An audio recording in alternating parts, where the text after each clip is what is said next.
Hi guys, பசிச்சுன்னு 5 நிமிஷத்தில் சாப்பாடு செஞ்சு பார்க்கலாம். அதுக்கு அடுப்பு பற்ற வச்சு அது மேலே தவா வச்சுக்கலாம். ஸோ நீங்கள் பார்த்தீங்கன்னா வடைச்சட்டி கூட வச்சுக்கலாம், ஒரு பிரச்சனையும் இல்லை. நான் ஈஸியாக இருக்கட்டும் கொஞ்சம் தான் சமைக்க போகிறேன்.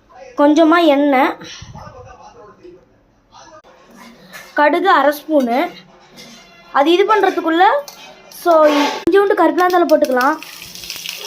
ஸோ அதிகமாக போட்டுறாதீங்க. கொஞ்சமாக வெங்காயம், பெரிய வெங்காயம் எடுத்து அதை நறுக்கிக்கோங்க. ஸோ இதில் நீங்கள் பூண்டு போட்டுக்கலாம். நான் பூண்டு போடாமல் ஈஸியாக செய்கிறேன். நீங்கள் வேணால் பூண்டு போட்டுங்க. அடுத்து போகிற இன்க்ரீடியன்ஸ் பார்த்தீங்கன்னா இந்த மாதிரி ஸ்பூனில் கொஞ்சம் மஞ்சப்பொடி, பார்த்தீங்கன்னா எக் ரைஸு. நீங்கள் எல்லா மசாலா போகிறதுக்கு முன்னாடி ஃபஸ்ட்டு உப்பு போட்டுக்கலாம் உங்களுக்கு வேணுங்கிற அளவுக்கு. மட்டன் மசாலா கொஞ்சம் போட்டுக்கலாம். இந்த மாதிரி பதத்துக்கு வரணும். இப்படி கொஞ்சம் அதிகமாகவே போட்டுக்கலாம், ஏன்னா அது அப்போ தான் கொஞ்சம் டேஸ்ட் பெட்டராக இருக்கும். கிளறி விட்டுக்கலாம் கொஞ்சம், ஏன்னா இது பார்த்தீங்கன்னா கொஞ்சம் கிளறி விட்டு தான் கொஞ்சம் இது கொஞ்சம் ஸ்பைஸியாக இருக்கும். ஸோ என்ன ஒன்று டேஸ்ட்டு சூப்பராக இருக்கும். அது இன்னும் தான் பெருசு, டேஸ்ட்டு பக்காவாக இருக்கும். அப்புறம் 2 முட்டையை உடச்சி விட்டு போய்க்கலாம்.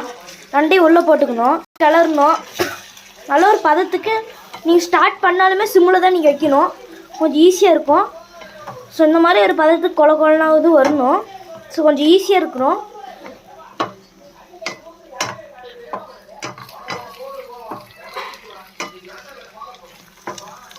சொல்லியிருப்பேன், பூண்டு போட்டிருந்தாலும் சிம்மில் வச்சு தான் நீங்கள் இது பண்ணணும்.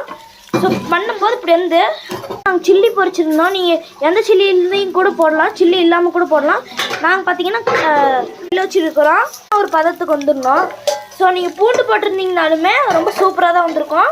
ஸோ பூண்டு போட்டால் என்ன கொஞ்சம் டேஸ்ட்டு கொஞ்சம் பெட்டராக வரும். ஸோ அதுக்கு மேலே இஞ்சி பூண்டு பேஸ்ட்டு போடக்கூடாது. போட்டாலும் அதில் நிறைய இதாக இருக்கும். நீங்கள் இஞ்சி பூண்டு பேஸ்ட்டு போட வேண்டாம், இஞ்சி மட்டும் நீங்கள் போட்டுக்கோங்க. இப்படி ஒரு பதத்துக்கு வந்த உடனே அது பார்த்தீங்கன்னா இன்னும் மிளகா பொடி போட்டுக்கலாம், ஏன்னா கொஞ்சம் ஸ்பைஸியாக இருக்கும். நீங்கள் கூட பண்ணிக்கலாம். ஸோ நீங்கள் இது பார்த்தீங்கன்னா 1 நிமிஷம் செஞ்சிடலாம். நான் தான் கொஞ்சம் கட் பண்ணி போடுறேன். நீங்கள் சிம்பிளாக செஞ்சுக்கலாம், சீக்கிரமாக சிம்பிளாக பண்ணிக்கலாம். ஒரு வாட்டி கிளறி விட்டுக்கலாம். பதத்துக்கு வந்த உடனே சாதத்தை போட்டுக்கலாம். ஸோ அதெல்லாம் 1 நிமிஷத்தில் பண்ணிக்கலாம். நீங்கள் 1 நிமிஷத்தில் பண்ணிக்கலாம். வீடியோ தான் கொஞ்சம் இதாக லென்த்தாக போகுது. கிளறிக்கலாம். அப்புறம் இப்படி வந்துடும். வச்சு அது மேலே வெங்காயம்லாம் வச்சு டெக்கரேஷன் பண்ணிக்கிறோம். நீங்களும் ட்ரை பண்ணி பாருங்கள், ஈஸி தான்.